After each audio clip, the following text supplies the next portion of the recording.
Buenas tardes.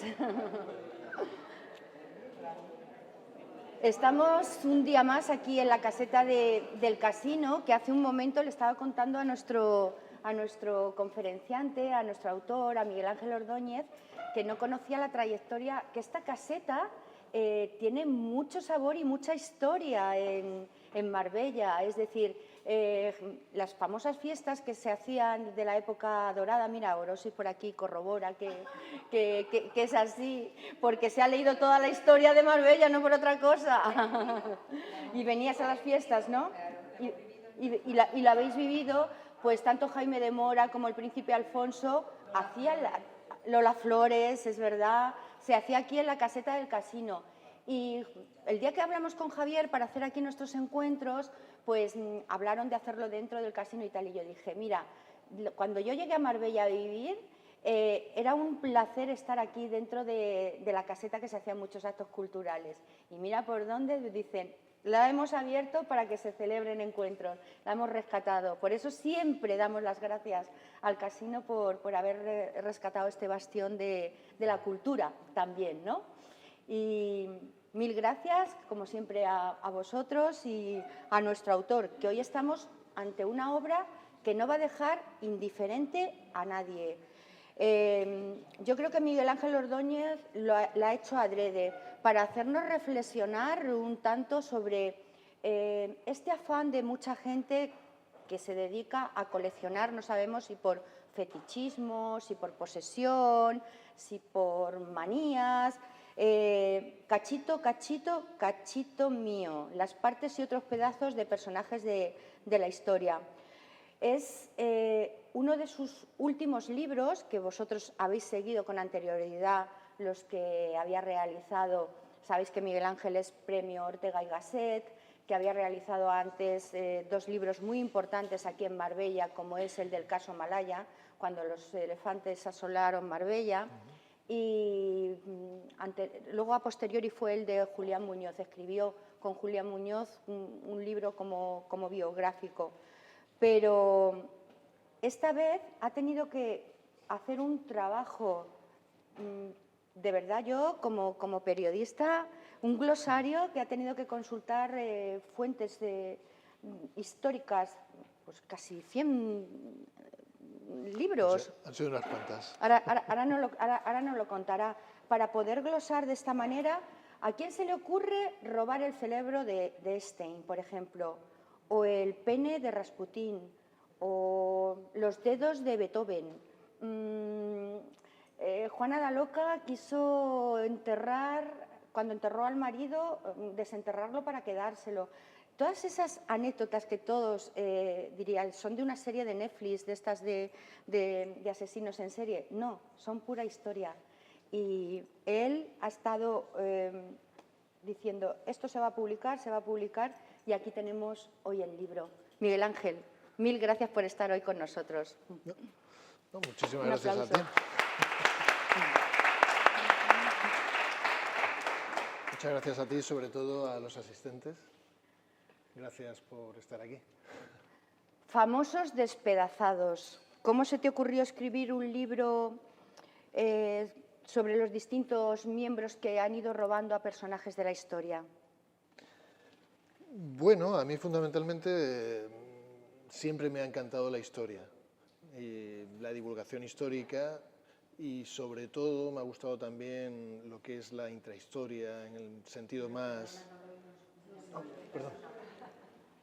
Chicos del sonido, yo no me oía hablando. No sé si yo es que normalmente hablo bajito, pero será por eso tal vez. Vanessa, ¿podemos subir un poco más? ¿No funciona? ¿Sí? Vale. Bueno, pues estaba contando que sí. La razón fundamental es que a mí siempre me ha encantado la historia, lo que es la intrahistoria en el sentido más de Unamuno, y siempre me ha gustado también la divulgación histórica. Entonces, bueno, siempre que escribo un libro como este o el de 2 siglos de bribones, que era la historia de la corrupción, que fue el anterior a este, pues siempre trato de escribir aquel libro que a mí me gustaría leer. Y también siempre me ha fascinado lo que es la vertiente más surrealista o de realismo mágico que tiene la historia de cualquier país serio que se precie. Y bueno, yo creo que este tema era obligado en ese sentido, ¿no?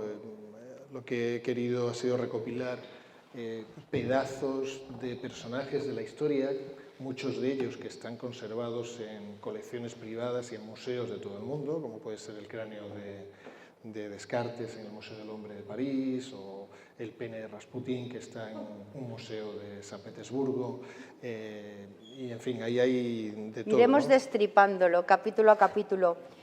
Cuentas que parte esta historia, a mí sí me oís bien, ¿no? Sin el micro, ¿no? No, quédatelo si me oyen, así no tenemos que estar cambiándonoslo. Él es de Jaén y un día visitando el santuario de la Virgen de la Cabeza, pues como tantos santuarios hay en Andalucía, pues te llamó la atención ver las trenzas, los esvotos y tal, que lo llegaste a calificar un poco sí, como... bueno, de alguna manera las inspiraciones que han podido converger para escoger este tema y no otro, pues ha podido ser en buena parte esa visita al Santuario de la Virgen de la Cabeza, de Andújar, de donde yo nací, en Jaén. Sí. Allí hay una galería de exvotos. Colgando de los techos y de las paredes, pues hay desde vestidos de novia a trajes de marinerito de primera comunión, a escayolas, piernas ortopédicas y muchas madejas de pelo, con varias capas de polvo, que realmente yo cuando lo vi eso por primera vez, pues era un adolescente, me llamó la atención y me parecía algo más típico de una película de terror. Vi que una de las piezas que tenían allí en exhibición eran los calzoncillos, bastante sucios, amarillentos, con rodales amarillentos, de Santiago Cortés, que fue un capitán de la Guardia Civil que se había acantonado precisamente en el Santuario de la Virgen de la Cabeza junto a otros guardias civiles, y eso era pieza de museo. Entonces, claro, a mí eso me hizo reflexionar sobre esa diferencia tan sutil, esa frontera tan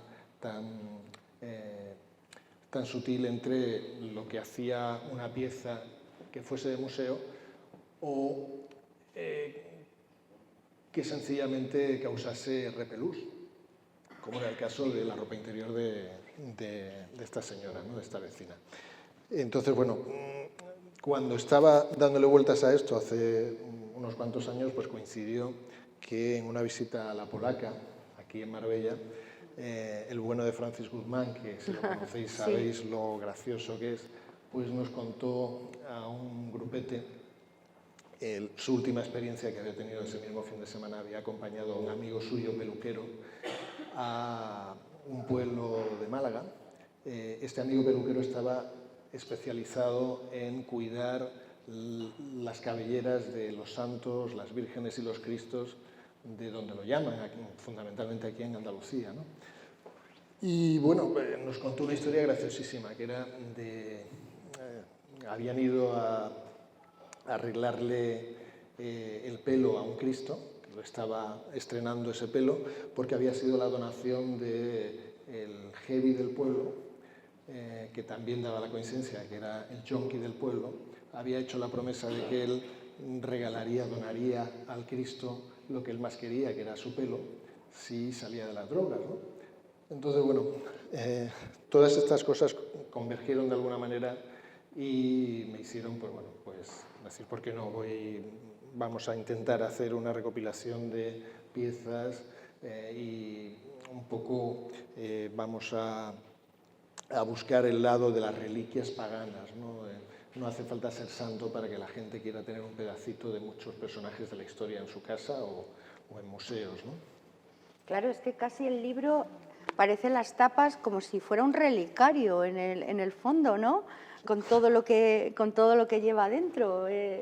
Cuando lo tengáis en vuestras manos y lo vayáis viendo, es el perfecto relicario, este libro. ¿No te lo han dicho más? Eres la primera. Vale, en algo me apunto la originalidad. Sí. Después de ese compendio que has contado de los inicios, luego después lo has tenido que materializar con más de 100 estudios de los personajes, de de todo lo que estás plasmando en el libro y me gustaría saber de todo lo que has ido recopilando, ¿qué material te ha parecido el más curioso en ese estudio? Bueno, yo he tenido que consultar muchísimas fuentes documentales y orales también, ¿no? Para contrastar las informaciones e incluso para contrastar lo que ya aparecía, lo que aparecía en otros libros, ¿no? Entonces, bueno, hay muchísimas cosas curiosas, ¿no? Tan curiosas como las historias. Pues, por ejemplo, si empezamos con Rasputín, pues es curiosísimo cómo tiene que ver con que le cortaran el miembro viril a este asesor áulico de los zares, pues tiene que ver con la invención, por ejemplo, del perfume Chanel número 5 y también tiene que ver con esa coletilla que vemos en todas las películas de cualquier parecido con la realidad es mera coincidencia, ¿no? Si no hubieran asesinado a Rasputín y su miembro viril hubiese estado paseando de mano en mano y de país en país, pues difícilmente podríamos tener tanto el perfume como esa coletilla, ¿no? Y bueno, hay muchísimas cosas ahí interesantes y la historia es así, la historia tiene muchas piruetas, pizpiretas, ¿no? De este tipo, ¿no? Que hacen que realmente la realidad supera la ficción muchas veces. Totalmente. Antes de entrar en los personajes, ¿quiénes tienen tendencia a este extraño coleccionismo? ¿Son enfermos, fetichistas, psicópatas? Después de todo el estudio que has estado haciendo, ¿cómo lo denominarías? Bueno, la mente humana es muy complicada, entonces sacar conclusiones es un poco precipitado, ¿no? Pero hay gente que colecciona cualquier cosa, pues porque sí. Y hay gente que colecciona este tipo de cosas porque realmente es una manera de diferenciarse o de tener evocaciones, ¿no? Ahí hablamos como Lord Byron fue capaz de robar mechones de pelo de Lucrecia Borgia y cómo se extasiaban muchísimos poetas y escritores románticos cuando tenían en su poder algún pelo, algún cabello de alguna persona que había sido famosa, ¿no? Como el caso del escritor Milton y demás. Entonces, bueno, hay gente que colecciona, pues, desde luego, se hacen auténticas barbaridades, ¿no? Lo que a mí me viene siempre a la cabeza es qué puede llevar a una persona a querer tener en su poder y pagar una cantidad astronómica pues por ejemplo, por una verruga que le estirparon a Elvis Presley, ¿no? Escatológico, realmente, claro, ¿no? y puede parecer muy escatológico, pero el oftalmólogo que trató en vida a Einstein tiene los ojos de Einstein en su poder y él cuenta que de vez en cuando, contaba, porque ya falleció no hace demasiado tiempo, contaba que de vez en cuando pues sacaba el tarro con los dos ojos, con los dos luceros de Einstein para contemplarlo y que el hombre pues se extasiaba, ¿no? Y así muchísima gente, ¿no? Y bueno, es que ahí hay Claro, pero muchísimas razones, ¿no? estamos hablando en el libro del pasado, pero hoy en día este coleccionismo también existe. Tal vez nos estamos también basando un poco en los asesinos en serie o como cuando tuvimos a nuestra querida amiga la forense Josefina Lamas, que estuvimos también tratando todo este tema de, ¿no? De cómo ciertos asesinos... Sí, hay un fetichismo que puede llegar a ser una enfermedad. De un vicio se puede pasar a ser una enfermedad, ¿no? Eso está clarísimo, ¿no? Claro, en cada uno de los casos concretos que tú has ido, son 14 capítulos, ¿no? En los que has ido, las causas eran diferentes, cada uno tenía un motivo diferente. Por ejemplo, uno de los temas que a mí me apasiona es el de Santa Teresa, que hemos tenido con nosotros a Elena Cosano, que por cierto, los que estuvisteis en el encuentro de Zoe Valdés el otro día, pues había venido ella de Nicosia, que estará embajadora allí, y estuvo con nosotros. Pues ha presentado aquí el libro de Santa Teresa de Jesús. Y el libro empieza así, los que la habéis leído. Está la santa y acaba de morir y la empiezan a cortar por aquí un dedo, por aquí un pie, por aquí... Y ella dice, ¿pero qué estáis haciendo? ¿Os habéis vuelto todos locos desde su interior? ¿Qué estáis haciendo? Cortándome y despedazándome. Bueno, pues exactamente... Sí, el caso de Santa Teresa es muy ejemplificante, ¿no? Porque se hizo así con muchísimas personas que olían a santidad. Yo cuento ahí como en el caso de San Romualdo, por ejemplo, que era un monje de la Edad Media italiano, pues tuvo que salir corriendo de un pueblo de la Umbría porque empezó a escuchar a los vecinos cómo estaban conspirando para asesinarlo. Lo habían notado un poquito pachucho y dijeron, antes de que este hombre, que es bastante andariego, le dé por irse a otro pueblo, a ver si los del pueblo al lado se van a quedar con sus reliquias, mejor aceleramos el proceso y nos quedamos con él, ¿no? Y lo despedazamos.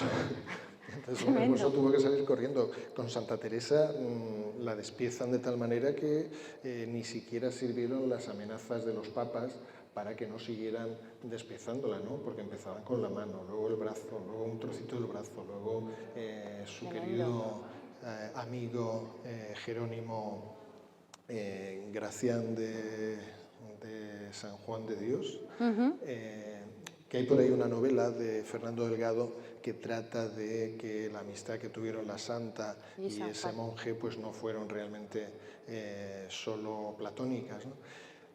Pues este hombre le quita el meñique y esa mano izquierda es la famosa mano que contamos ahí que tuvo Franco durante toda su mandato, durante la dictadura, en su poder, porque decía que sin esa mano sería incapaz, hubiese sido imposible gobernar un país como España. Fijaros cómo fue, porque en este caso yo he escrito un reportaje muy bonito contado por las mismas monjas.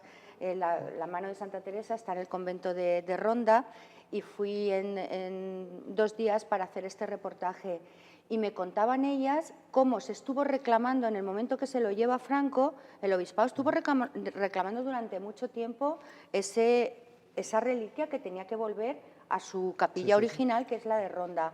Bueno, Franco dijo, esto no se va a mover de mi mesita de noche porque es claro, mi reliquia favorita. Él hacía el razonamiento de si la santa hubiera querido estar en otro sitio, o que esta mano estuviera en otro sitio, pues ella lo hubiera decidido así. Lo hubiera decidido así. Claro. Yo ahora lo voy a obsequiar, dijo Franco, cuando yo me muera, esto va a volver a su sitio, pero además con todos los diamantes, con toda la plata. Entonces, todo ese guante que veis de la santa, con esos diamantes y la cruz, la insignia también de Franco, de varias batallas que ganó, está todo incrustado dentro del guante de la... Cuando la viuda de Franco devuelve la mano, que la entrega en Toledo al cardenal primado, lo que hace es que le añade la insignia, el botón que llevaba con la insignia de la laureada de San Fernando Franco, normalmente en los actos, ¿no?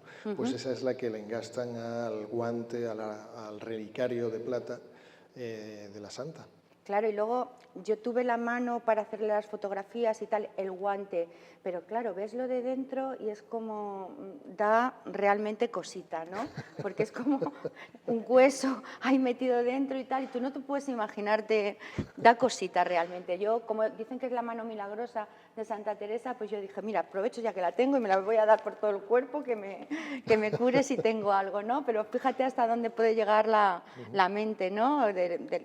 Unos lo seccionan y otros con los años seguimos creyendo también en... Pues Franco la tuvo en su poder durante casi 40 años y lo más, iba a decir gracioso, lo más surrealista, diría yo, es que llega a nombrar a un militar, a un edecán, con la única misión de cuidar con su vida, si era necesario, la integridad de la mano de Santa Teresa y trasladarla. Cuando Franco se iba a dormir, pues se la llevaba a la mesita de noche y allí que la colocaba. Cuando Franco se disponía a hacer sus labores diarias y se sentaba en su despacho, pues allí en un altarcito, ese militar colocaba la mano para que siempre estuviera cerca de Franco. Que se iban de vacaciones al Pazo de Meirás o cualquier otro sitio, pues allá que iba el edecán en el mismo vehículo con la mano de la santa. ¿Te consta, Miguel Ángel, que más partes del cuerpo de la santa las tengan otros personajes conocidos o fuera de España? O... Sí, fuera de España hay, en Italia en varios sitios, en Roma, pero la mayoría está en poder de órdenes religiosas, de algún noble también, pero en el capítulo de la santa, en Cachito, Cachito mío, lo desarrollamos, ¿no? Desde que muere ella, pues... el tratamiento del cadáver fue todo un lío, porque los los duques de Alba querían que se quedase en su poder, en Alba de Tormes. A su vez, de Ávila, de la casa del convento de Ávila, querían también tener un pedacito y por eso empiezan a despedazarla. Como decía Jerónimo Gracián, se lleva un meñique como una reliquia, él la tuvo durante toda su vida en su poder y ahora no se sabe dónde está, por ejemplo, ¿no? Pero ahí se ve cómo la van despedazando y cómo se va disgregando por todo el mundo. De tus páginas no se escapa nadie. Lucrecia Borgia, Cristina de Suecia, el Capitán Cook, Mozart.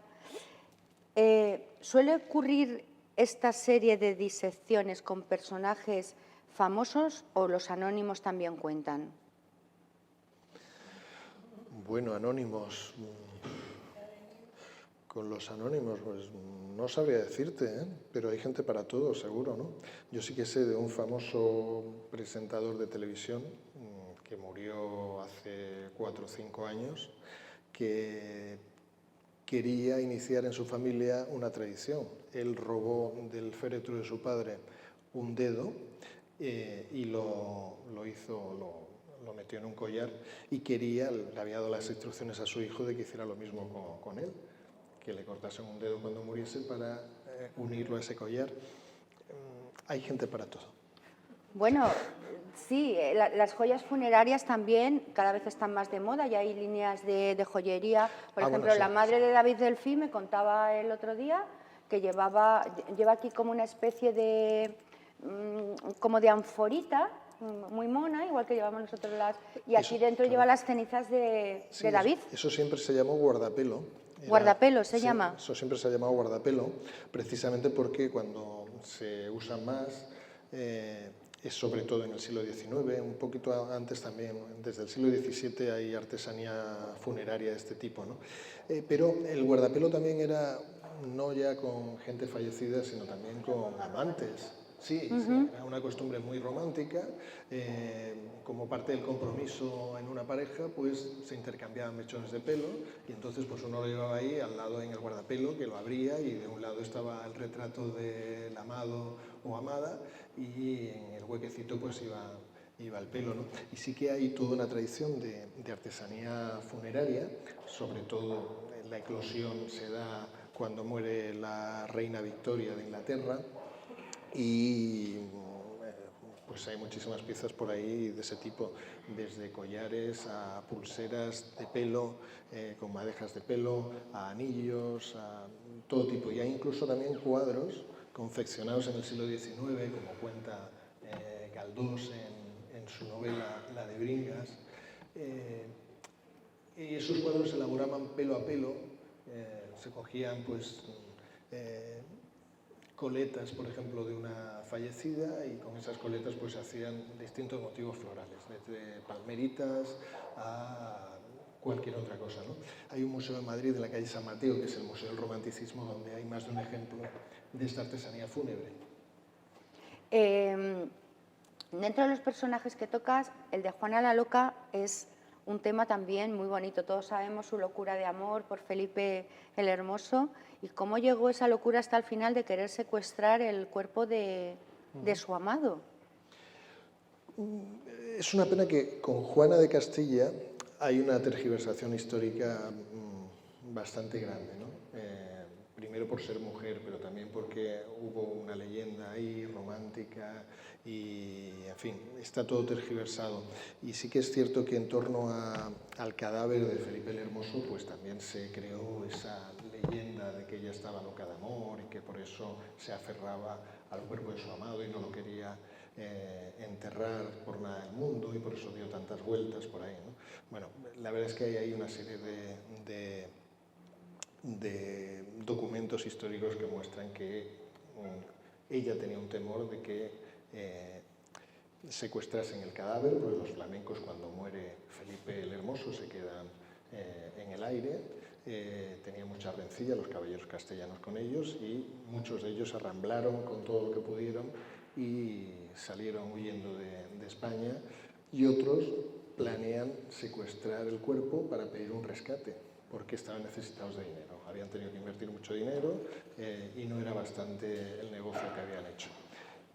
Y por eso Juana se aferra a este cuerpo. Hace un periplo bastante largo desde Burgos en dirección a Granada, pero de vez en cuando pues tiene que cambiar el rumbo. Se dice que lo hace por el capricho que tiene y demás, pero la verdad es que se declara alguna que otra epidemia de peste que le hace cambiar el rumbo. En Granada había un levantamiento de moriscos, con lo cual no merecía la pena bajar, y cada 2 por 3 destapa el féretro para comprobar que ahí estuviese el cadáver, pero era porque ella estaba informada de que pendía esa amenaza de que le secuestrasen.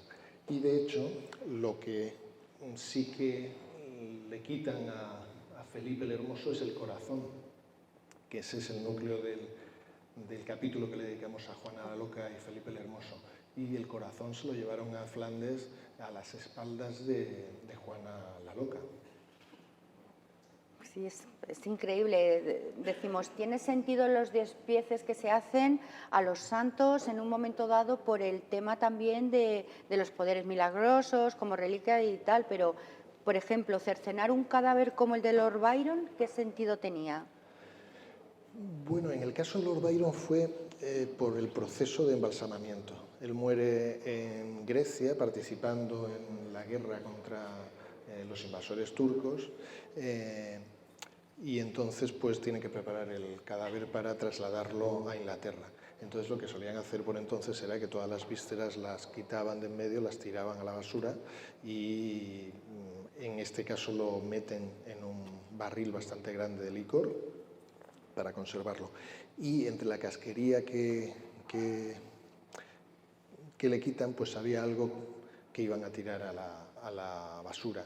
Los nacionalistas griegos pidieron el corazón, porque era el órgano, el símbolo por excelencia del alma humana y demás, pero los ingleses le dicen que no, que de ninguna manera. Entonces ellos lo que hacen es que recuperan la laringe y los pulmones. De Byron. Sí. Es bastante escabroso. Sí, sí, sí. Y entonces con eso es con lo que se quedan. Y luego lo envuelven de poesía, porque al final la historia muchas veces es así. Una vez que sucede algo, pues se le envuelve de poesía, y esto es lo que dijeron fue el pueblo griego va a tener en su poder los pulmones y la laringe, porque con ellos dio sus últimos respiros. El último hálito de Lord Byron fue por la causa griega, y entonces por eso nos quedamos con esto. El último grito a favor de Grecia lo efectuó con este órgano, y por eso se quedan con eso que hoy día está en Mesolonghi, a los pies, se supone, de una escultura que hay de Lord Byron. A mí me ha dejado loca en el libro la relación entre el miembro viril de Rasputín y el perfume de Chanel número 5 que antes. Cuéntanos un poquito, que tienen que saber. Es verdad. Bueno, resumiéndolo mucho, porque lógicamente en el libro está, en Cachito Cachito Mío, está desarrollado de una manera pues más distendida, diría yo, y mucho mejor, ¿no? Pero por resumirles un poco, dos de los asesinos que participan pues realmente pueden librarse de las consecuencias de la revolución bolchevique gracias a la fama que tenían por haber quitado del medio a un elemento tan vinculado con el zarismo. Estos dos asesinos fueron el príncipe Yusupov, Félix Yusupov, y el otro fue el gran duque Dmitri, que era familia del zar Nicolás II, pero que a raíz del asesinato de Rasputín pues son alejados de la corte. Se les exilia. En el caso del gran duque Dmitri se le manda al frente, y la familia vio como una afrenta grandísima que lo mandasen en un tren sin vagón cafetería. Eso era parte de la humillación que sufría este hombre, y realmente lo que eran los revolucionarios pues les tenían en algo de consideración a pesar de ser aristócratas por el hecho de haber participado en la eliminación de Rasputín. Entonces, bueno, el gran duque, ambos pudieron huir de Rusia gracias a haber estado alejados de San Petersburgo y de Moscú en esos momentos.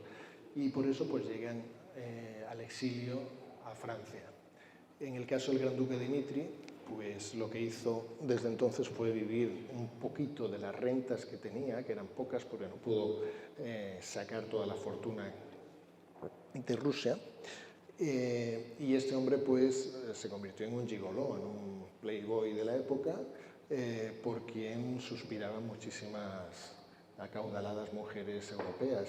Y en este caso pues Coco Chanel se fijó en él y él fue el que convence a Coco Chanel de que lanzase una línea de perfumes y la pone en contacto con el que había sido el perfumero del zar Nicolás II y es el que le da una muestra de perfumes para que ella escogiese el que más quisiera. Y como ella consideraba que el número 5 le daba suerte, pues escogió el que estaba numerado como el 5.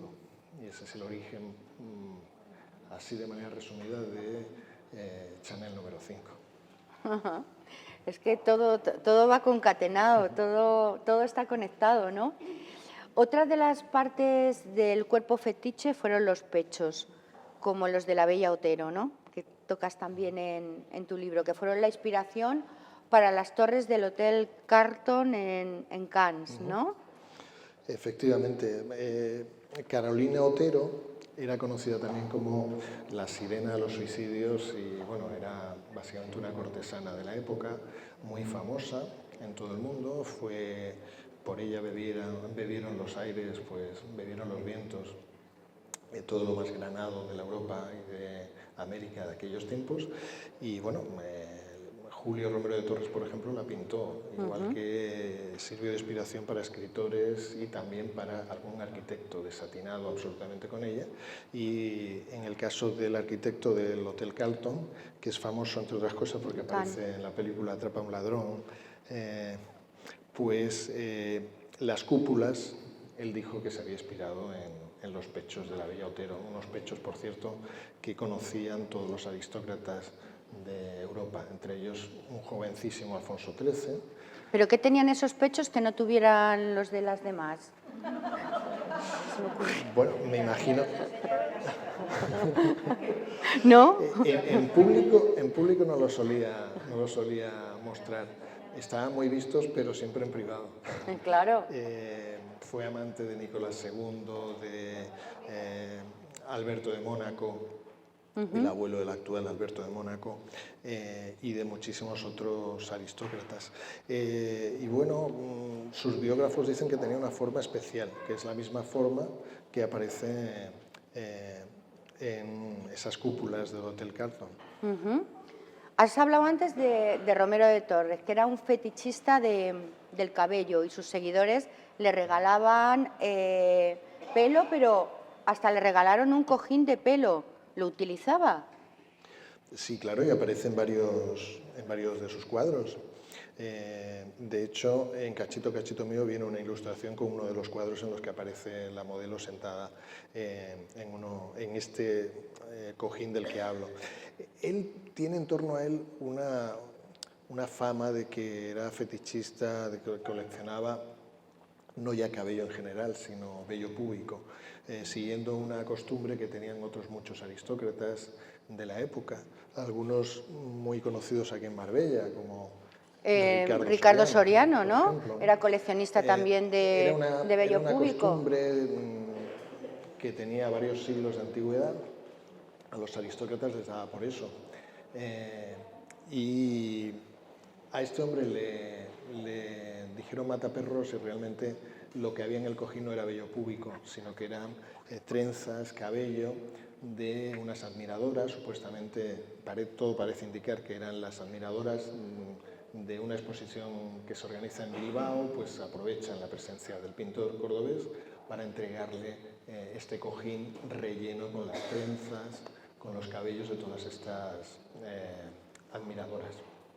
Y lo conservó durante toda la vida ese cojín, aparece en varios cuadros, y hay incluso una persona que dirigió los museos, el Museo de Julio Romero de Torres, que me confirmó que ella conoció ese cojín y que lo vio más de una vez y que al final vio cómo la hija de Julio Romero de Torres dio instrucciones para deshacerse de ese cojín porque habían anidado las ratas dentro, entonces pues ya no tenía mucho sentido conservarlo, ¿no?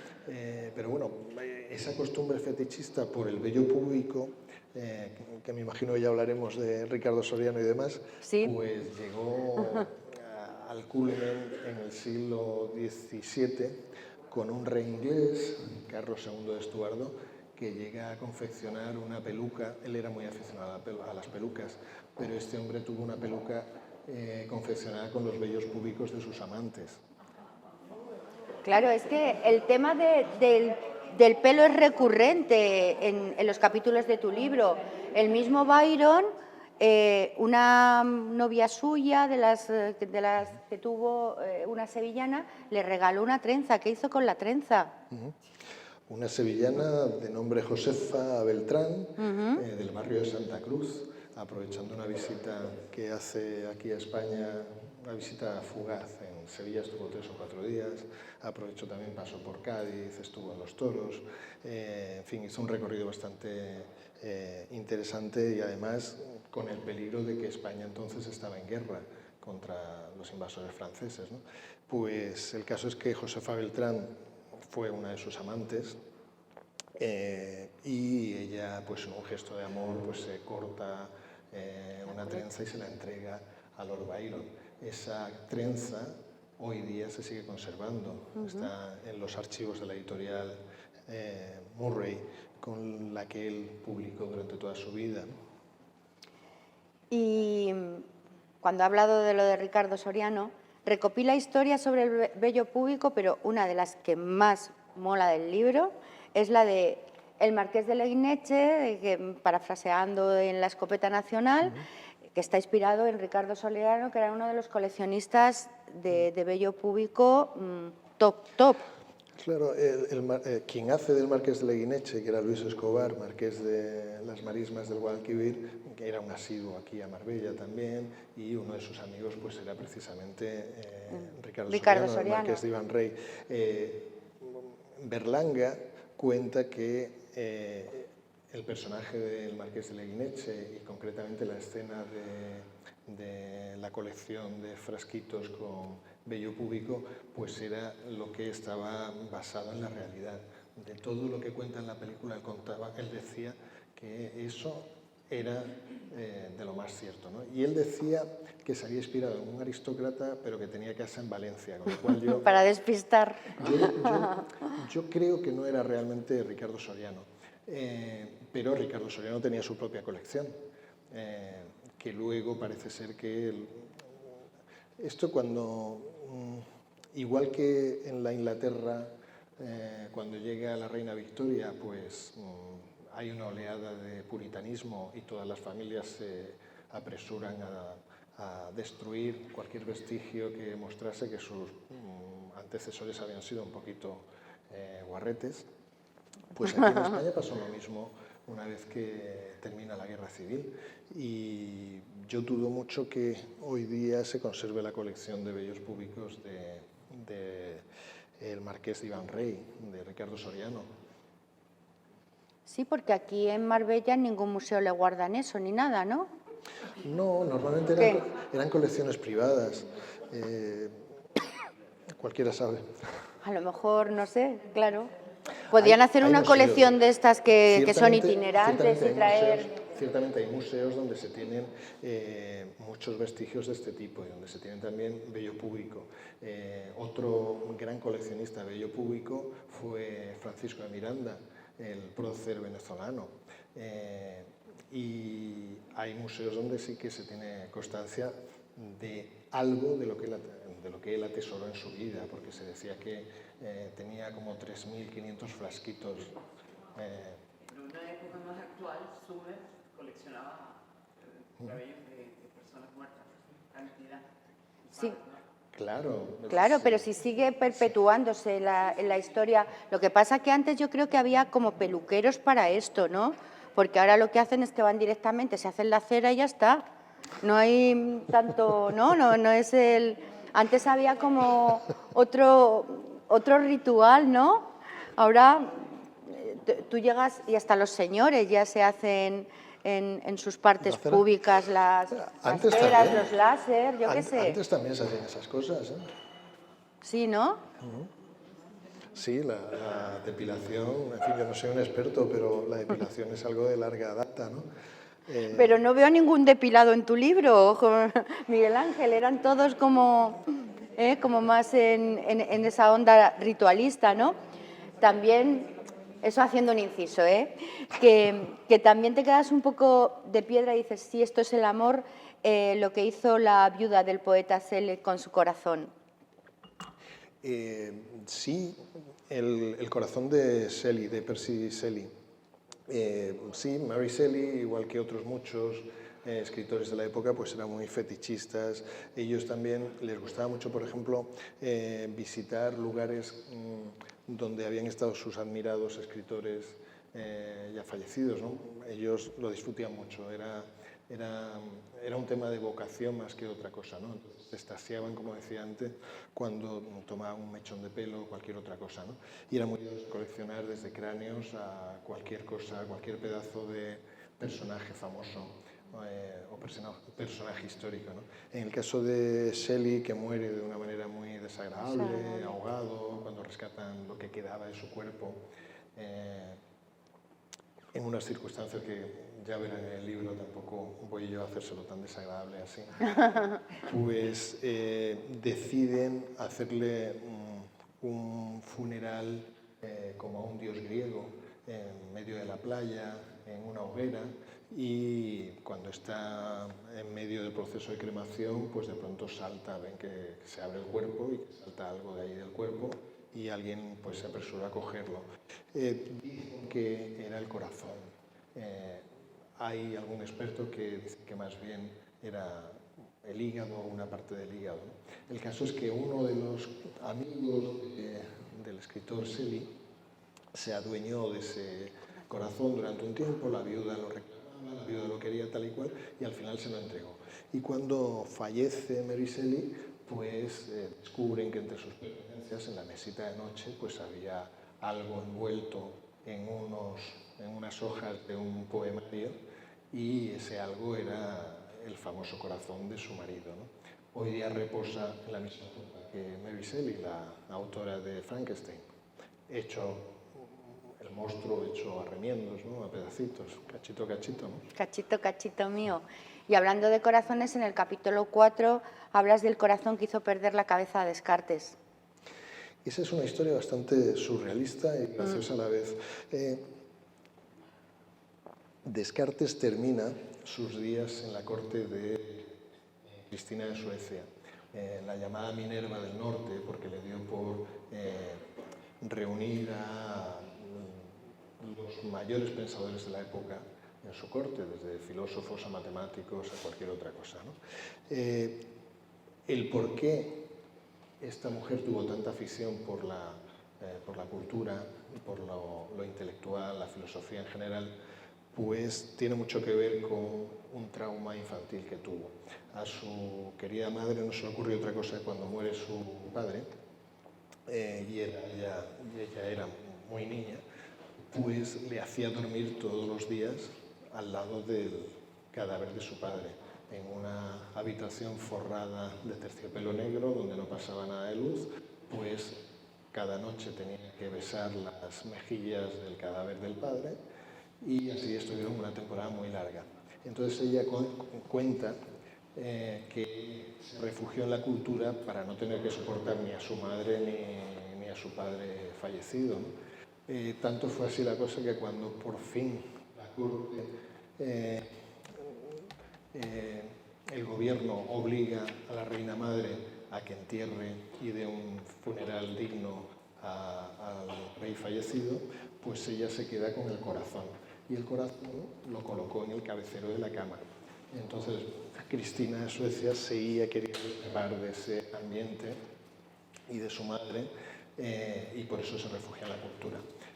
Y por eso, al cabo de los años, Descartes termina contratado allí, en Suecia, y parece que hubo un problema entre ellos que no terminaba de caerle muy bien Descartes y lo hacía darse unos madrugones tremendos, y además a las 5 de la mañana con el fresquito que hacía por esas tierras. Y a resultas de esos madrugones, Descartes coge una pulmonía y termina muriendo, ¿no? Y a resultas de eso también pues terminó despedazado por ahí, y hoy día su cráneo está en el Museo del Hombre de París, y hay un dedo que se perdió por ahí también, que se lo llevó el embajador, que sirvió de enlace para el traslado del cuerpo a Francia. Miguel Ángel, de los 14 capítulos que se compone el libro, ¿cuál es el que más a ti te ha tocado? Eso sería como elegir entre uno de tus hijos. Que, por cierto, le dedica el libro a Juncal, a su hija. Claro, claro, cachito mío. El cachito tuyo. No sabía decirte porque cada uno tiene su cosita interesante. Aunque sean más crudos, hay una serie de capítulos como los dedicados a las cruzadas, que a mí me parecen muy interesantes. El de la Guerra Santa. Claro, las Guerras Santas, ahí se cuenta lo del corazón de Alfonso X, que pidió que lo llevasen a guerrear a las cruzadas, y como no fue posible, pues hizo que lo depositaran en Murcia, ¿no? Y igualmente también ahí en los capítulos de las cruzadas hablo de Braveheart, que fue un rey escocés. Braveheart está relacionado con la película de Hollywood, pero Hollywood se confundieron porque Braveheart no era realmente William Wallace, sino el rey escocés Robert de Bruce, cuyo corazón terminó en Teba. También lo mismo, él hizo promesa para pagar sus pecados, hizo promesa de que iría algún día a Jerusalén, a Tierra Santa, a guerrear contra los infieles musulmanes, y como murió antes, pues dijo, bueno, como yo no puedo ir, vosotros ahora cuando yo muera me cogéis el corazón y lo lleváis a Tierra Santa, guerreáis allí y luego volvéis por aquí. Claro, hubiese sido un suicidio tirar para allá porque allí no había tutía, estaba bajo poder musulmán, Tierra Santa, y no iban a poder ellos guerrear allí con nadie. Cuando cruzan el Canal de la Mancha, estos caballeros escoceses, pues oyen que se está organizando una cruzada en Al-Ándalus, en la frontera con el reino musulmán de Al-Ándalus. Y al final lo envuelve también el rey Alfonso XI, y terminan guerreando en Teba. Esa es una historia bastante interesante por cómo pierden luego el corazón en la batalla. Todo eso tiene una leyenda en torno bastante interesante. Y hay muchos capítulos igualmente interesantes. Ahí hablamos, por ejemplo, de los nazis, cómo llegan a hacer pantuflas y lámparas con la piel de los presos judíos, y cómo eso sirvió de inspiración para algún que otro pirao, como Ed Gein, que fue un asesino en serie de Estados Unidos, que fue la inspiración de películas como Psicosis o La Matanza de Texas. Sería incapaz de decir que este me gusta más que el otro. El Capitán Cook también me parece bastante divertido, ¿no? Cook, que en inglés significa cocinero, cocinar, pues terminó cocinado y zampado por los aborígenes de las islas que habían denominado Sandwich, ¿no? Imagínate, el nombre estaba unidísimo al destino, ¿no? Pero fíjate, una de las cosas que magistralmente ha hecho Miguel Ángel es que un libro con estos 14 capítulos que se podrían prestar al morbo, que se podrían prestar, pues, imaginar los temas que está tocando, está perfectamente diseñado para que no raye eso, lo que hablábamos antes, lo escatológico, lo morboso. ¿Te ha costado mucho? ¿Has tenido que hacer un esfuerzo? No, ha sido ese era el reto, ¿no? Hacer una cosa que no fuese chapucera y chusquera al mismo tiempo, ¿no? Que fuese, pues, contarlo. El reto era contarlo de manera atractiva y de manera, a la vez que divertida, respetuosa, sobre todo. Claro, sí, que eso, que es que estamos hablando de trozos de un miembro viril, de vello púbico, quiero decir que es un esfuerzo el que has tenido que hacer para que realmente quede todo tan elegante, ¿no? Porque muchas gracias. es un libro elegante. Y bueno, es el último de él, pero como antes os he comentado, él tiene en su haber, sobre todo los 3 últimos libros, que yo digo, ¿cómo has pasado de hacer información pura y dura a escribir un libro, pues eso, de corte, y nunca mejor dicho, de cortes? Pues tal y como decía al principio, a mí siempre la historia me ha gustado mucho, ¿no? Y sobre todo cada vez me gusta más cuando el presente es tan aburrido, tan recurrente, tan repetitivo. Entonces, estas cosas son una manera de evadirse, ¿no? Ver que relativizar también el presente, pues echando la vista atrás un poquito, ¿no? Tú has sido periodista de investigación y morirás siendo periodista de investigación, porque eso se lleva en vena, ¿no? O sea, puedes estar haciendo cualquier otro tipo de trabajo, pero, no sé, cualquier conversación, siempre es el detonante para tirar del hilo y sacar una historia, ¿no? Mira, ahora estábamos hasta empezando a decir, hacemos una del casino, ¿verdad?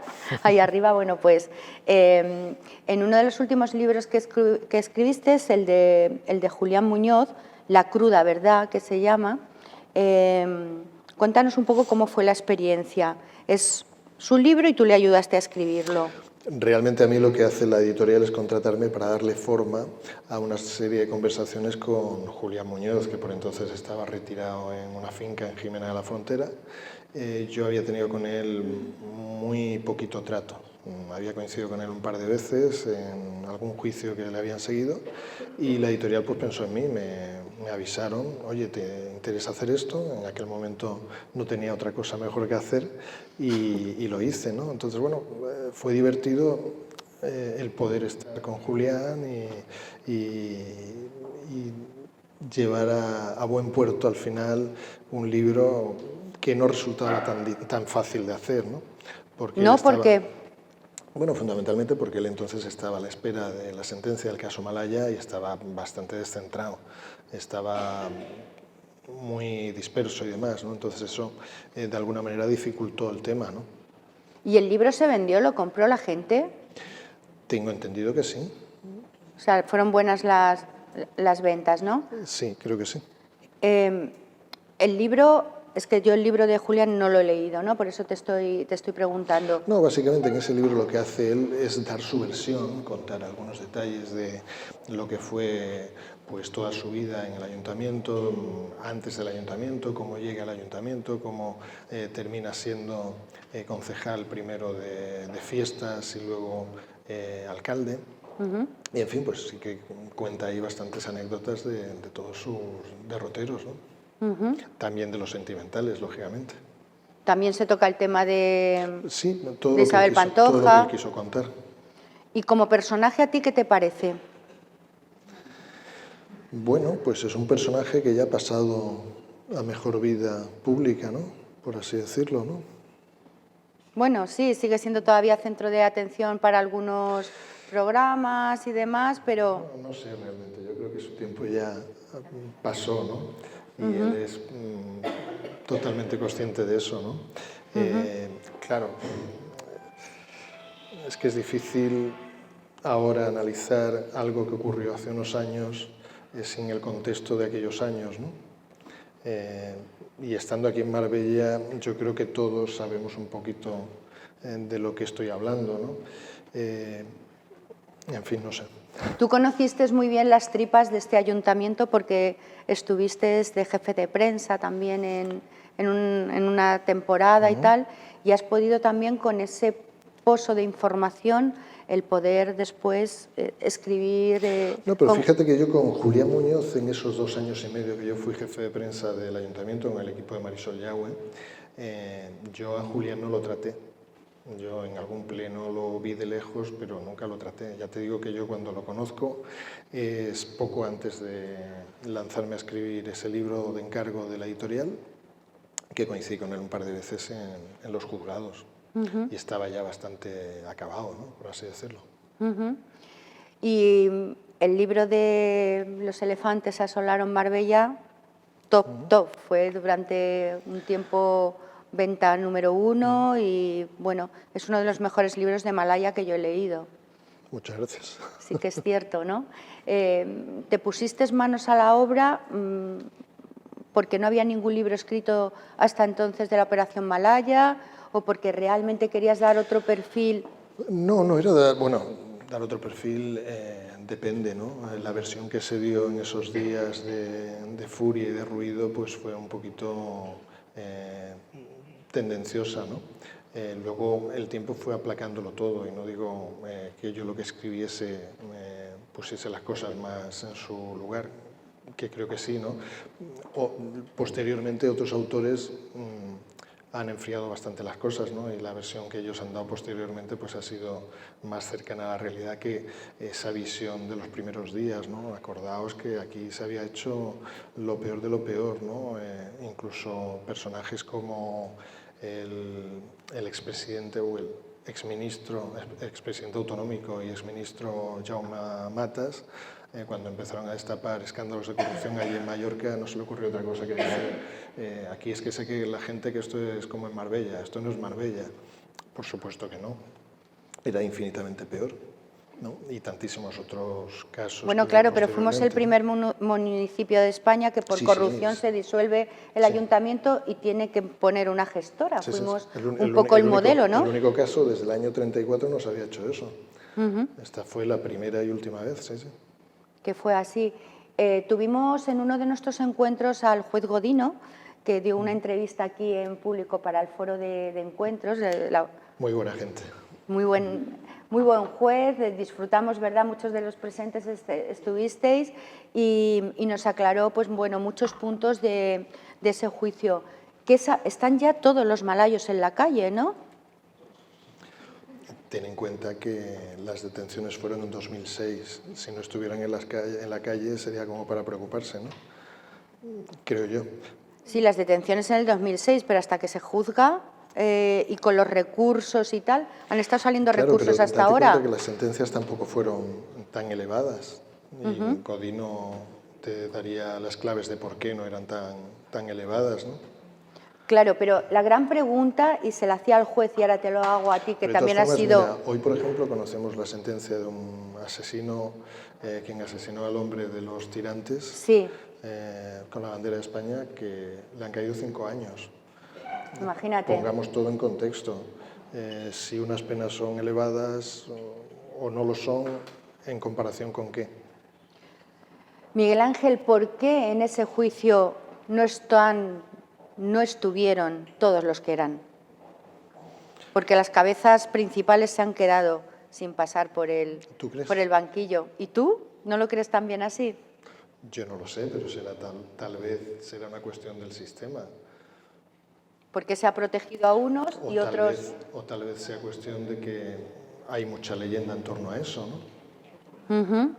Bueno, de la Junta de Andalucía han quedado todos intactos. Por ejemplo, y hay muchas cosas que se hicieron en Marbella en aquel periodo que si no es con la presencia de la Junta de Andalucía no se hubiera hecho nunca, por ejemplo. Sí, desde luego. Entonces no están todos los que fueron. No, claro, y hubo también, aquí siempre ha estado mejor visto dar que recibir, pero no solo en el caso Malaya, sino en muchísimos otros casos de corrupción, ¿no? En 2 siglos de bribones, que fue mi anterior libro, sí, eso te iba a hablar ahora. Hago un repaso de la corrupción desde los comienzos de la edad contemporánea, o sea, 200 siglos, hasta prácticamente hace pocos años, y ahí se ve que hay un hilo conductor y cómo hay muchas similitudes entre los distintos casos de corrupción y cómo a veces es el propio sistema el que alimenta esos casos de corrupción y las personas que están endiosadas, que están robando, malversando o haciendo cosas al margen de la ley, lo están haciendo con aquiescencia del sistema y cómo de pronto pues caen y no se sabe por qué, ¿no? Hablando de hace unos años, el otro día lo hablaba alguien que me hablaba de los años dorados y menos dorados de Marbella. Se nos ha olvidado que en los años de Jesús Gil los referentes que tenía este país eran personas que hoy día nos parecen absolutamente deleznables, pero que entonces eran ídolos. Por ejemplo, Mario Conde era el gurú de las finanzas en este país, el máximo, la persona con mejor fama como abogado en este país era Rodríguez Menéndez. Que se presentó aquí por alcalde en Marbella, vamos a recordarlo que también. Si echamos la vista un poquito atrás, pues hay muchas cosas que nos chirrían, ¿no? Sí, en este libro, 2 siglos de Bribones y algún malandrín, que lo dejas ahí, y algún malandrín.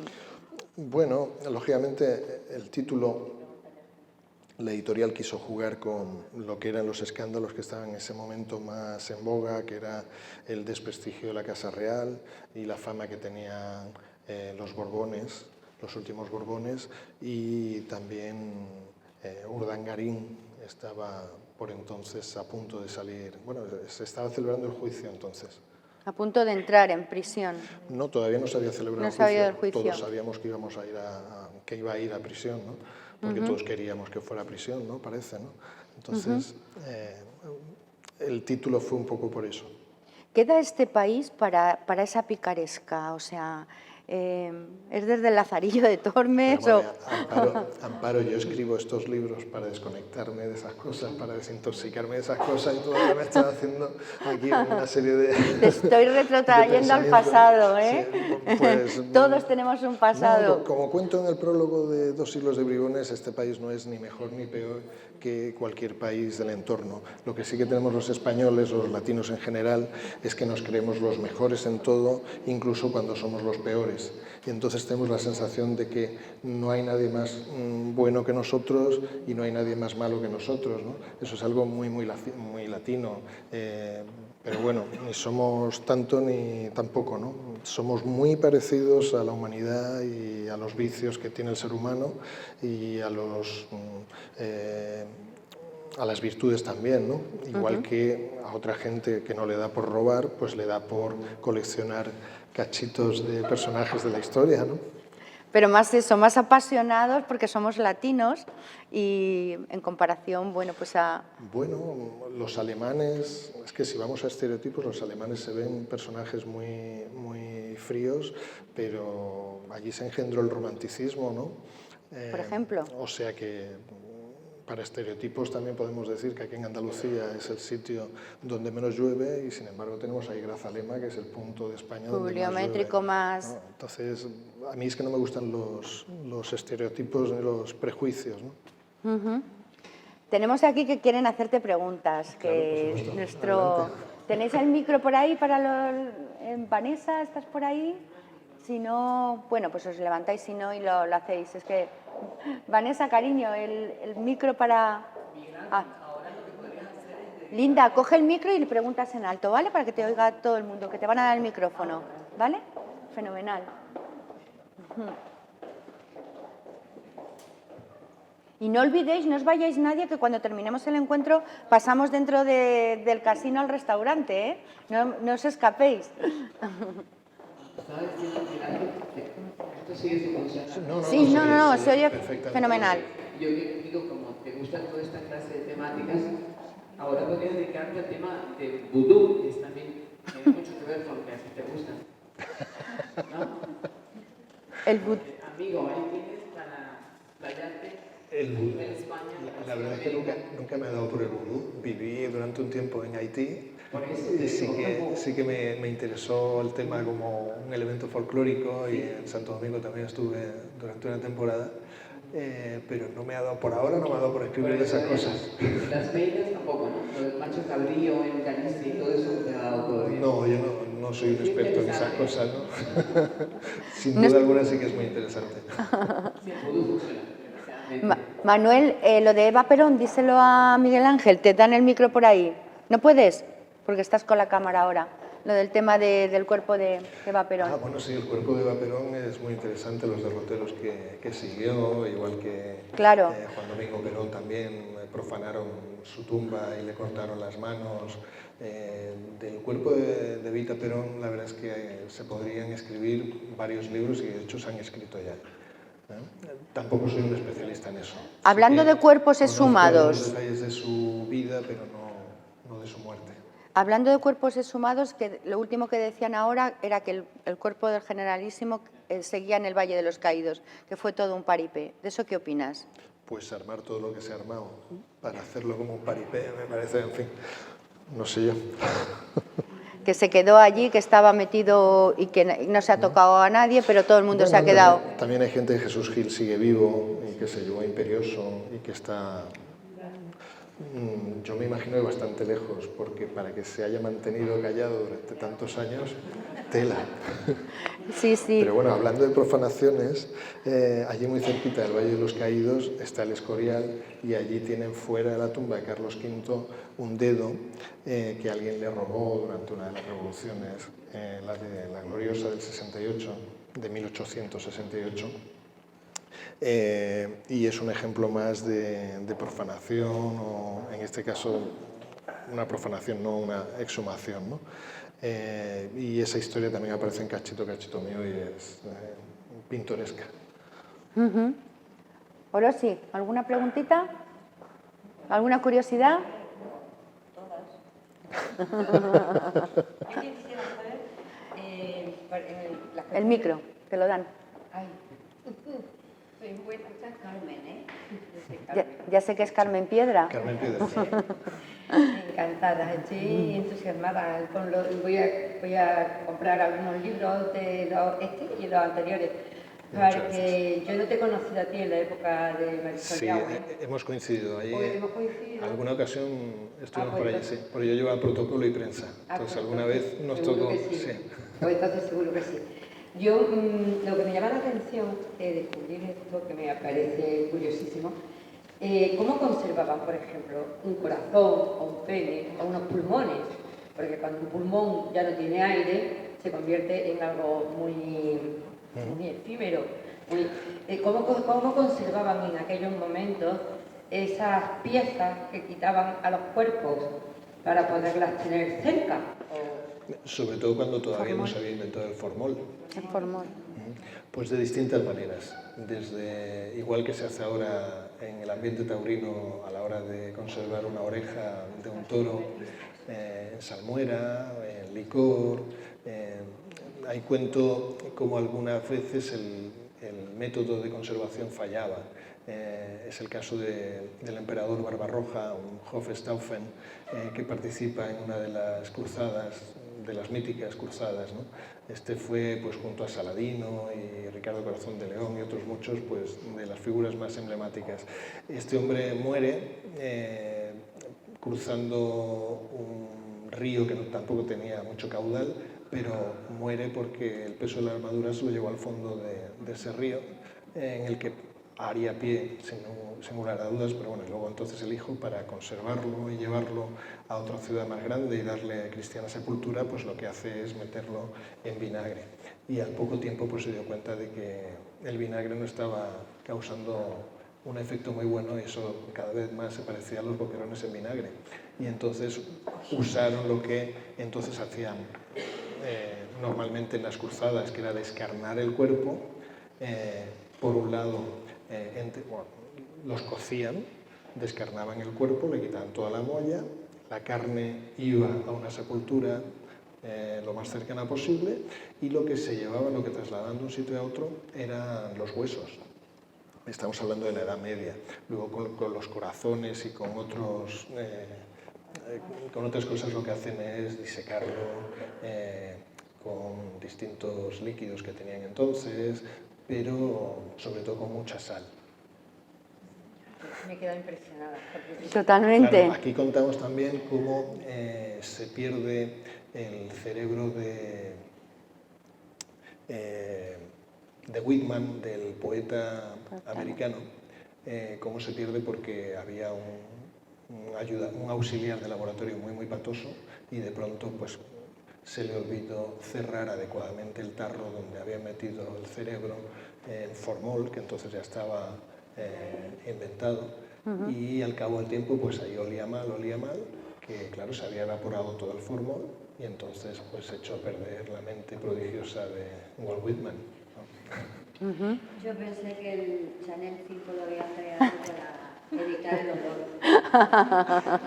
Bueno, en fin,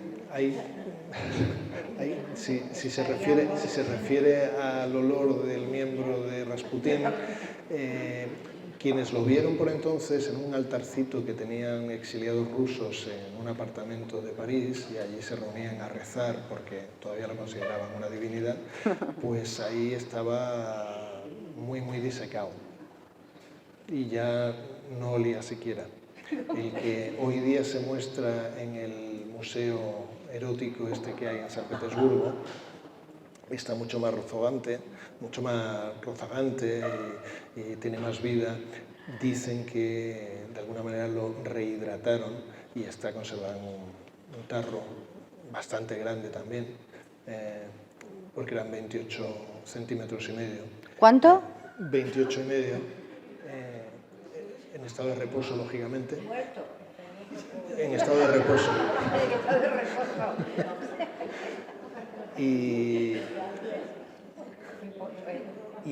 se ve bastante rehidratado, desagradable, pero no tiene nada que ver con ese otro miembro que vieron en París unas cuantas décadas antes y que describieron como un plátano negro seco.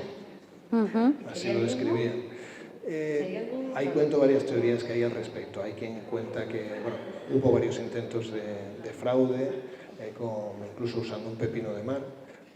Aquí lo cuento.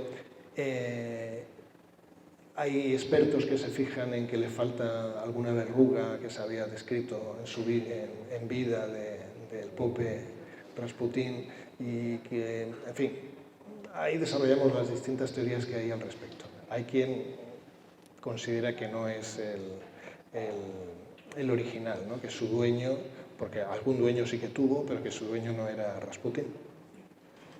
Fíjate qué curioso, ¿eh? Increíble. Que mentes que consideran medianamente normales, quien iba a pensar que el pintor de mi tierra, Julio Romero de Torres, coleccionaba esos cojincitos. Sí, ¿no?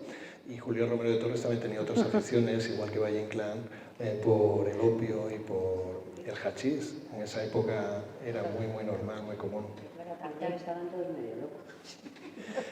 Bueno, de ahí la fama de la bohemia. De la bohème. ¿Es cierto eso? Sí, sí, sí. El otro día con Zoe Valdés tocábamos también ese tema, ¿no? Con los impresionistas, con Gauguin y con Van Gogh, que bueno, era la esquizofrenia de Van Gogh, esa enfermedad que tratamos con ella en el libro. Margarita, ¿alguna pregunta? Que yo sé que estás ahí sonriendo todo el tiempo. Pero no tengo ninguna pregunta. Es que me parece increíble todo lo que has hecho. He combinado muchísimo trabajo. Enhorabuena, de verdad. Muchísimas gracias. No, yo conozco a una persona en Sitges, tengo un carnal mío, que yo fui y aluciné porque era todo de Santa Teresa de Jesús. Pero que tu primo tiene las reliquias en su casa.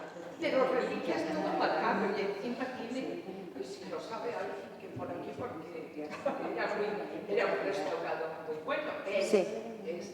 Y entonces cuando yo estuve en su casa, ya que yo le hice una colección de muñecas antiguas, eso era un burri con una energía que yo sigo cogiendo. Pero tenía, yo no sé estoy hablando de 2 reliquias, pues estoy hablando de 200. Esta es el otro, y macabro total, de verdad.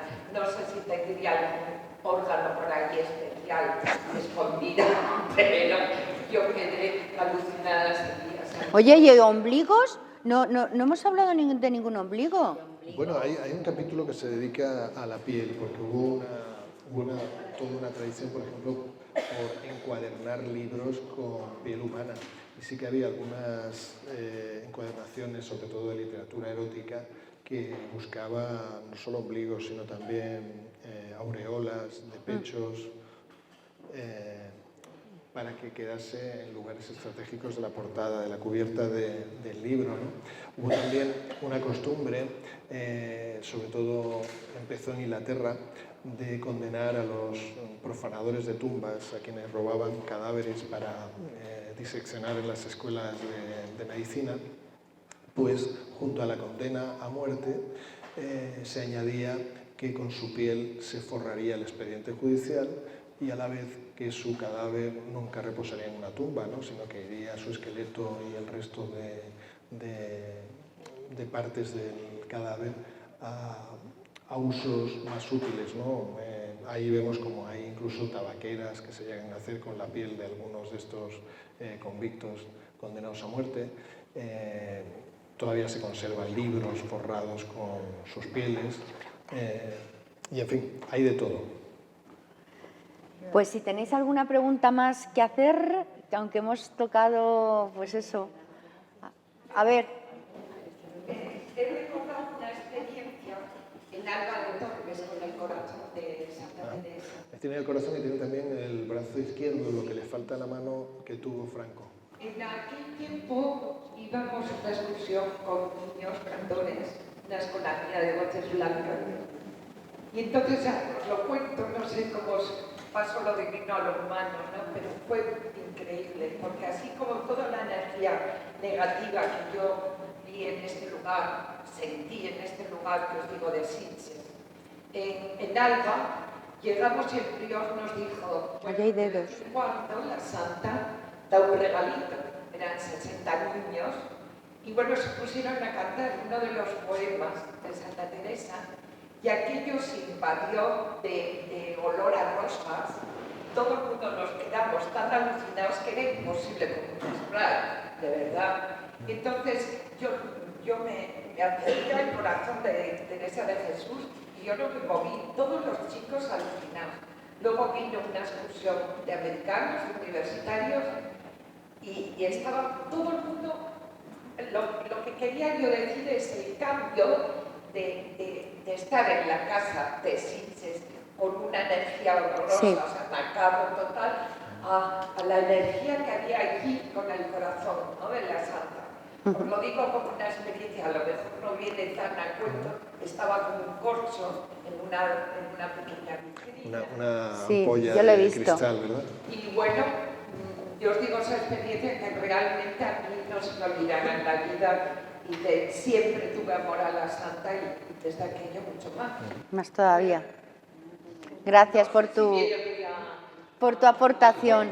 Allí en Alba de Tormes también, en el relicario donde se conserva el brazo izquierdo de la santa, al pie de ese relicario hay una advertencia de excomunión del Papa entonces, que advierte que si alguien se atreviese a cortar otro trocito de ese brazo, porque claro, se podría dividir en dos porque está todavía el codo allí, pues advertía de la excomunión.